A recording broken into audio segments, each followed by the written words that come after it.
Episode 87 की starting होती है। हमें मिस्टर बीमिंगे और तेंग फेफे दिखाए जाते हैं, जहाँ पर तेंग फेफे मिस्टर बीमिंगे से कह रही है, हाँ ये सही है, अब हम दोनों सच में एक दूसरे के साथ हैं, प्लीज मुझे कभी मत छोड़ना। उसके बाद तेंग फेफे सोचने लगती है, इतने सालों में इसने मुझे पहले कभी नहीं छुआ, यहाँ तक कि कभी किस भी नहीं किया, ये पहली बार होगा। और वहीं मिस्टर बीमिंग सोच रहे हैं, मैंने सोचा था कि तेंग फेफे की बॉडी को देखने के बाद मैं और उत्तेजित हो जाऊंगा, लेकिन मुझमें वैसी कोई भी फीलिंग नहीं आई। मैं बस यही सोच रहा हूँ कि म्यूजिकिंग और कोको ऊपर जाने के बाद क्या करेंगे। और फिर मिस्टर बीमिंग कहते हैं, धत तेरे की। तो तेंग फेफे कहती है, क्या हुआ? और मिस्टर बीमिंग सोचने लगते हैं, अगर मैंने किसी और लड़की को किस किया तो कोको मेरे बारे में सोचेगी कि मैं कितना गंदा हूँ। और फिर मिस्टर बीमिंग तेंग फेफे को अपने से दूर करके उससे कहते हैं, सॉरी, मुझे वैसा कुछ भी फील नहीं हो रहा।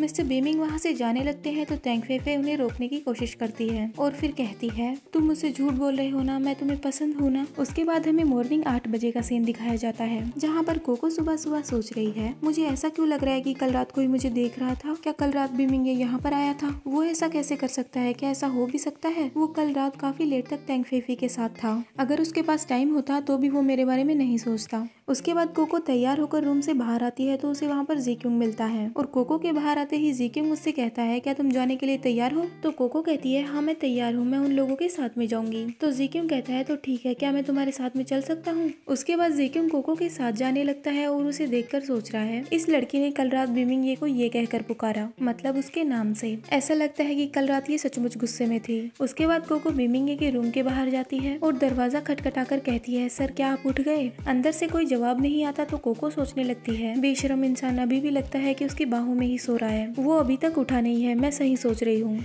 और फिर गुस्से में दरवाजे को लात मारती है और फिर जीक्यूंग से कहती है, ऐसा लगता है कि वो अभी तक उठा नहीं है, मैं उसे परेशान करना नहीं चाहती, चलो चलते हैं। और फिर जीक्यूंग सोचने लगता है, ऐसा नहीं हो सकता, इसने बीमिंगे के दरवाजे को लात मारी, ये लड़की सच में सही है। उसके बाद हमें बाहर का सीन दिखाया जाता है, जहाँ पर शूटिंग करने के लिए सभी स्टाफ आया हुआ था। वहाँ पर एक आदमी सबको चिल्लाकर कह रहा था, सारा सामान पैक करो और सभी जल्दी से बस में चढ़ो। और वहीं कोको बस के पास खड़ी थी, उसके पास एक लड़का खड़ा था, वो उससे कह रहा था, बहन बीमिंगे यहाँ पर नहीं आए क्या? उनसे ये बात छिपा रखी है? और फिर कहता है, उस लड़की को एक अच्छा रोल क्यों नहीं दिया? अगर उसे कोई अच्छा रोल देते तो ये हमारे लिए सही हो सकता था। तो कोको उस लड़के को कहती है, मैं आपकी बात समझ रही हूँ कि आप क्या कहना चाहते हैं, लेकिन वो जिस चीज में सक्षम है उसे वही रोल मिला है, धीरे धीरे वो आगे बढ़ जाएगी। और वहीं कोको की बहन छुपकर उनकी ये बातें सुन रही थी। तो कोको के साथ वाला आदमी उससे कहता है, ठीक है, आप उसकी बड़ी बहन है, आप उसे मुझसे ज्यादा ही जानती होंगी। कोको की बहन का नाम सेंसेन है। तो सेंसेन की दोस्त सेंसेन से कहती है, सेंसेन अपनी बहन को देखो, वो जानबूझकर तुम्हारे रास्ते में खड़ी है, वो जानबूझकर तुम्हें आगे नहीं बढ़ने दे रही। और फिर उसकी दूसरी फ्रेंड कहती है, तुम दोनों एक माँ की बेटी नहीं हो ना, इसीलिए वो ऐसा कर रही है, पक्का वो तुम्हें कोई अच्छा रोल नहीं करने देगी और तुमसे सब कुछ चुरा लेगी। तो सेंसेन उनकी ये बातें सुनकर गुस्सा हो जाती है और सोचने लगती है, कोको अच्छा होगा कि अगर तुम मुझे मेरा हक लेने दो, नहीं तो मैं तुम्हें। उसके बाद सभी लोग बस के अंदर बैठ जाते हैं और हमें बस के अंदर का सीन दिखाया जाता है, जहाँ पर एक लड़की सबसे कह रही है, फिल्म की शूटिंग काफी अच्छी हुई और हमने शूटिंग काफी जल्दी भी खत्म कर ली, तो अब हम सभी लोग कैरियोके क्यों नहीं जाते? कैरियोके एक गाना गाने की जगह होती है। और तभी सिंग सिंग उस लड़की की ये बात सुनकर कहती है, ठीक है, जो भी अच्छा गाएगा उसे हमारी फिल्म के लिए गाना गाने के लिए चुनेंगे। ये सुनकर सेंसेन की दोस्त उससे कहती है, सेंसेन तुम काफी अच्छा गाती हो, तुम्हारे पास ये अच्छा मौका है। तो सेंसेन शर्माते हुए कहती है, हे बकवास मत करो। और फिर कोको की तरफ देखते हुए सोचती है, ये फिल्म कंपनी सच में काफी अजीब है, इसका नाम क्या है? यहाँ तक कि डायरेक्टर को भी लगता है कि उसे इसकी बात सुननी चाहिए, मतलब कोको की। और वहीं दूसरी ओर कोको सोच रही है कि एजवान उसके पास आई और उसने उससे कहा, बॉस चलिए मैं आपकी रक्षा के लिए आई हूँ, मेरी रक्षा करने के लिए। हाँ, कितना अजीब आदमी है बीमिंग ये, आखिर किसको प्रोटेक्ट किया जाता है? उसके बाद सभी लोग कैरियोके आ जाते हैं और एजवान कोको से कह रही है, मुझे कॉल आया है, मैं कुछ बात करने के लिए बाहर जाती हूँ। तो कोको उससे कहती है, ठीक है, तुम्हारा काम पूरा हो जाए तो तुम भी अंदर आ जाना। उसके बाद एजवान भी थोड़ी देर बाद अंदर चली जाती है और कोको को देखकर सोच रही है, ये काफी अजीब था, बॉस से बात करके लगा कि उनका मूड काफी खराब है, लेकिन फिर भी मैंने उन्हें सच बता दिया, मतलब मिस्टर बीमिंगे को। और वहीं कोको एजवान को देखकर कहती है, एजवान अंदर आ जाओ, मैं तुम्हें हमारे क्लब के सभी खूबसूरत लोगों से मिलवाती हूँ। थोड़ी देर बाद दिखाते हैं कि कोको ने अपने कान पकड़ रखे हैं और खुद से ही कह रही है, ये लोग गाना गाते हैं तो पागल ही हो जाते हैं, ऊपर से सभी लोग एक साथ चिल्ला रहे हैं, अच्छा हुआ कि मैं पहले ही यहाँ पर आ गई। और आगे आती है तो देखती है कि एक कपल एक दूसरे को किस कर रहे थे।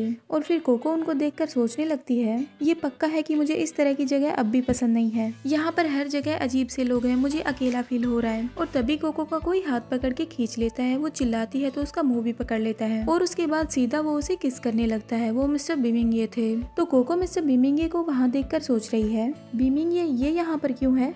उसके बाद कोको मिस्टर बीमिंग को अपने से दूर करती है और कहती है, बीमिंग क्या आप पागल हो, ये क्या कर रहे हो? तुम्हें औरत चाहिए तो तुम कोई और ढूंढ लो, मुझे ये सब पसंद नहीं है। तो मिस्टर बीमिंग कोको से कहते हैं, बिना बातचीत किए तुम किसी भी बात पर भरोसा कर रही हो। मैंने तुमसे कुछ ज्यादा ही रिक्वेस्ट कर ली, इसलिए तुम घमंडी हो रही हो। और मिस्टर बीमिंग फिर से कोको को किस करने की कोशिश करते हैं तो वो उनका हाथ दूर हटाते हुए कहती है, मैं ये सब नहीं चाहती हूँ।